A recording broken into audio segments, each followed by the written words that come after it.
गए। बाबा ने अचानक विचार किया ऐसा हो थोड़ा सा देख ले, सो रही हैं जग रही हैं, निगाह डाली। जब नींद से घोरा जाई अब सोच हुआ अतिवारी।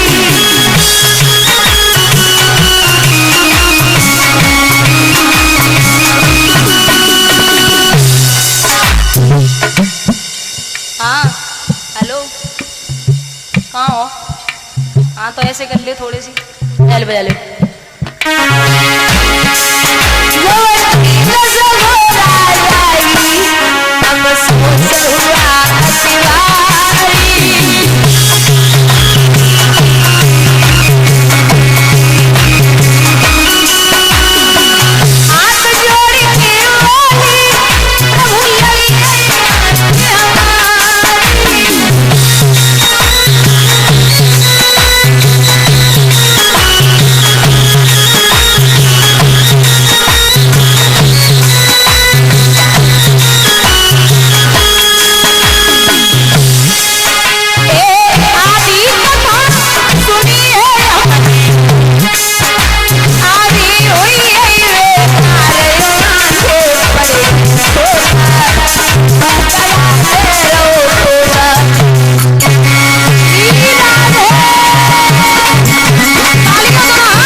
चिंता जवाब कि नाम कि तुम सोए रही, चिंता तो ये है कि तुम तो सो रही हो, हूं को बोल लो है ना।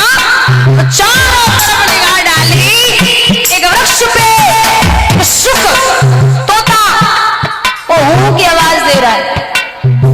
बाबा बोले ये था, बोले हाँ। मेरे कहने लगे सुंदर जी सुनी है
छोड़ूंगा।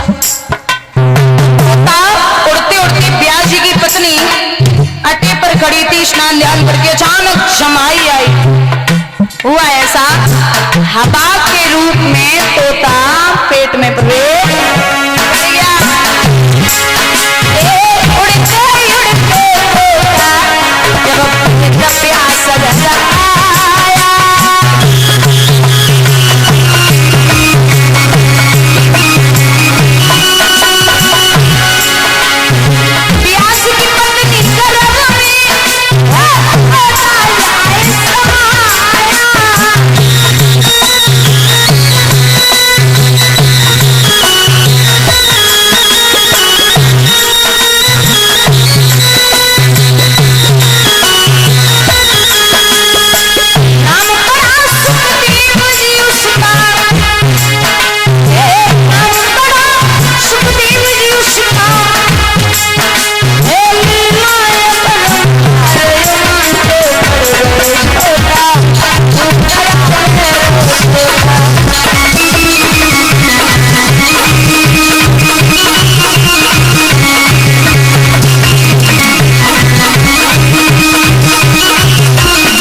बस बस, बहुत अच्छी बजाते हैं, शांत हो जाओ भैया।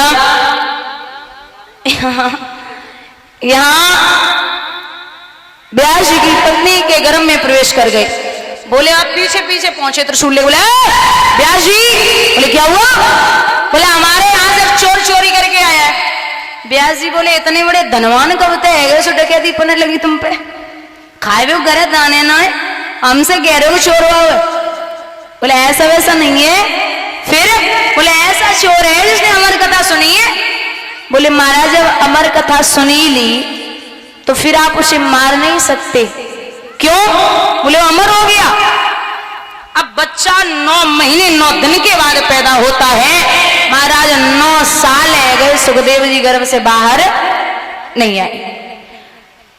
16 साल के बाद जब गर्भ से बाहर आए तो बच्चा बाहर जब आता है मां के गर्भ से तो रोता है। माँ बाप को मतलब चेहरा तो देखता ही है, न उन्होंने किसी को देखा, न बोले, न किसी से कुछ कहा, सीधा नग्न अवस्था में बन के लिए चले गए। कहावत है कि जो बन गए सो बन गए, जो बन गए सो बन गए, फिर वो बिगड़ने वाले नहीं है। यहाँ व्यास जी पीछे पीछे, अरे बेटा, हे पुत्र, अरे बेटा। पशु पक्षी जीव जंतु कहने लगे ये कितनी बार आपका बेटा हुआ, कितनी बार आप इसके पिता हुए, आप व्यर्थ रो रहे हैं, रोना बंद करिए। तो समझाए रहे। यहां लौटा दिया। व्यास जी ने अपने 4 शिष्यों को भेजा, 4 श्लोक दिए। वही श्लोक जब उच्चारण किए तो बड़े प्यारे लगे। सुखदेव जी वापस आए। वही सुखदेव जी महाराज परीक्षित की उस सभा में प्रवेश करते जहां ऋषिगण बैठे। तो बात बोलूं, जब सुखदेव जी का प्रवेश हुआ तो आप ये समझ लो कि जो ऋषि हैं वो तो खड़े हुए, वो तो हुए सम्मान के लिए, लेकिन सुखदेव जी के पिता